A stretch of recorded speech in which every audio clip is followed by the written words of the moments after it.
Hello everyone, I'm sitting here with Edwin Bernard from the HIV Justice Network, and thank you very much for taking the time to talk to us. Where does the project stand right now with the HIV Justice Network? You've done some tremendous work over the last 2-3 years. Where are you now?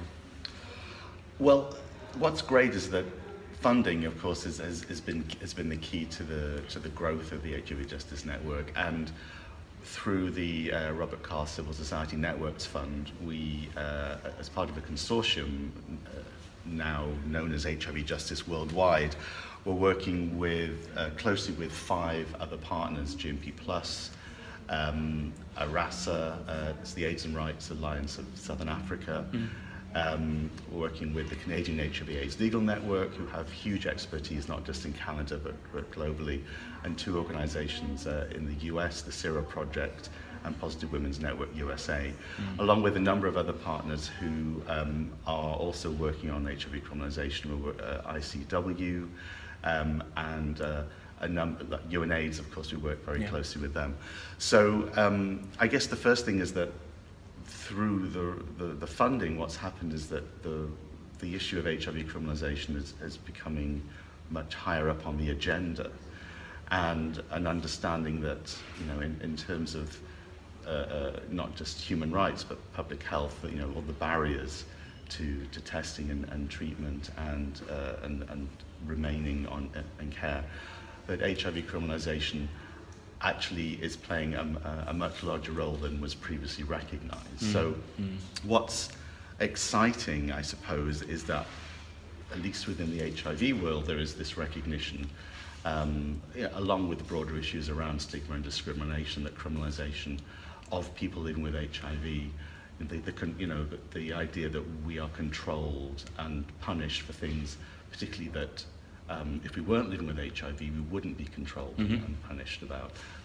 That's an important issue. So the work has scaled up. Obviously, a key part of what we do has been monitoring, because if you don't know what's going on, you can't make changes.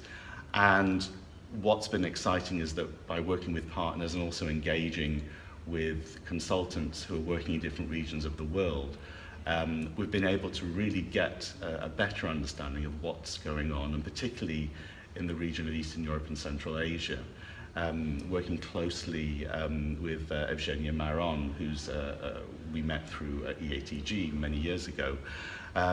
She has really helped us understand what's happening in that region, as well as linking us to organizations working on HIV criminalization and other related issues in the region. So we're doing that. We're also this idea of connecting people and connecting not just civil society, but also we've now started a project this year with UNAIDS, the International AIDS Society, and IAPAC, the International Association of Physicians Working in AIDS Care, to produce a global scientific consensus statement on HIV in the context of criminal law, where we're going to be working with around 20 experts globally, the key experts in their region or on the issues of HIV-related risk or harm, to really push forward what we know about the science of HIV and to try and make a difference in terms of not just individual prosecutions, but also broader policy. So that's something that's exciting too, and it's one of a number of projects we're doing this year. So this seems to be unfolding into a really global and a large scale project. My question is, and we were also touching upon this in the coffee break before, how do you think you can reach out to Eastern Europe and Central Asia and push your advice and your good practices through there? And my understanding is that right now you're building a body of evidence. How do you think you can deploy that body of evidence? Yeah, well, that's the €1 billion question, isn't it? I guess I came to this work. I started out as a treatment activist and writer at NAM, and was very, believed that that we can combat stigma through science, that evidence is the way forward. And of course, we now know that evidence is just one avenue of the one that the politicians and parliamentarians consider their policies.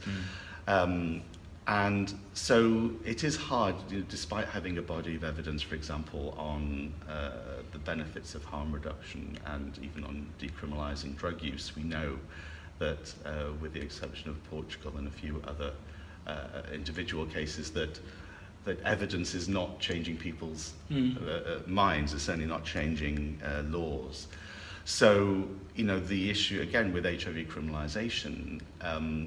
It's not an easy task, but I think the reality is that there is a growing movement of people working in civil society who were all similarly oppressed, and it isn't just about people living with HIV or sex workers or people who use drugs or trans people or migrants. It's we're all oppressed. And that we have to understand that the intersectionalities are key, and our commonalities, that what we're fighting for, our rights, our human rights, basically, those are the things that are common at their core.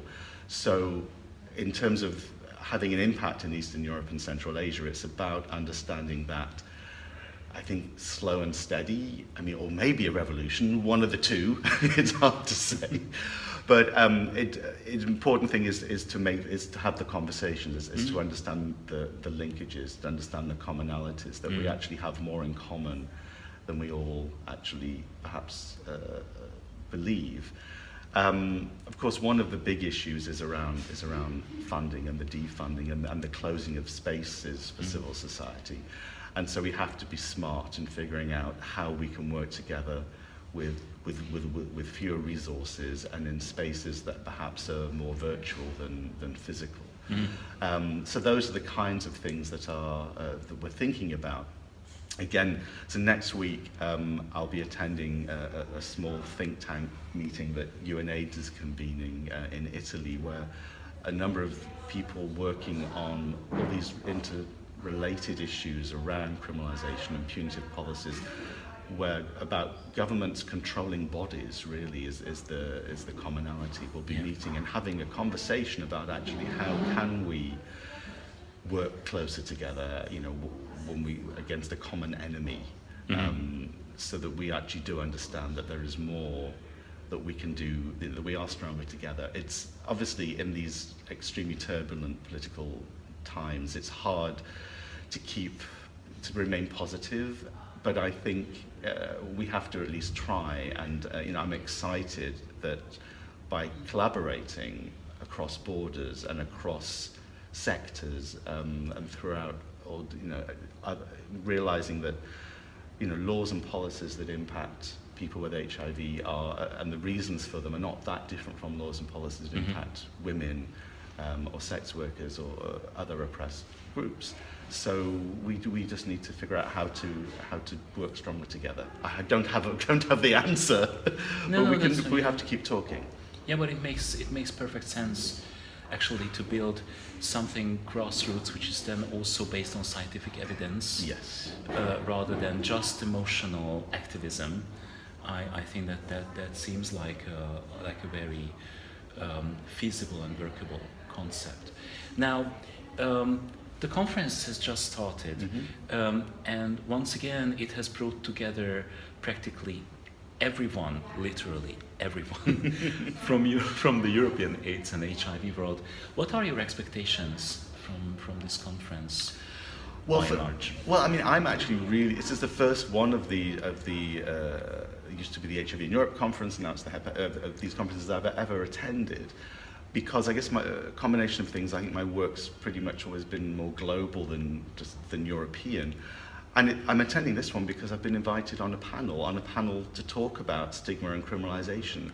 And that, to me, already raises my expectations that there is an interest now in this. I think maybe there always was, and certainly a lot of the work that GMP Plus has been doing and EATG around raising awareness around the impact of stigma, discrimination, criminalization on the HIV response has been part of the reason why now, the fifth conference, there is now a panel on combating stigma and criminalization. So I guess my hope is really to ensure, is to keep the people, everyone who's attending, particularly those working in public health and clinicians, aware that they aren't inadvertently creating new barriers by being overly excited about new scientific tools that may, in fact, whilst they may benefit the public health, may actually not be that acceptable to people at risk of or living with HIV. And I'm thinking about scientific advancements like the algorithm for recent infection, RITA, and then the new idea of using phylogenetics, and particularly whole genome sequencing, to try and figure out who infected whom from a public health level, and to be mindful that these things, this information in the wrong hands could be really problematic. And of course, think about the example of the Prague Public Health Authority last year and what's been happening in Greece over the last few years. That public health and clinicians should never be seen as agents of the state, particularly as being working with the police. That will only do more harm than good. And that we need to be vigilant that all the excitement about getting more people to test, and I guess making sure that there is still some kind of informed consent to make sure that people understand that once you do become HIV positive, once you know your status, actually the state does have an interest in controlling and punishing you. And perhaps, I know that's probably an inconvenient truth for public health, to understand that actually these things, that we should be concerned about these things, that we don't want to create the barriers, but we still need to make sure people understand that these barriers exist and they don't inadvertently become part of the problem. Thank you very much. My pleasure. Thanks for asking.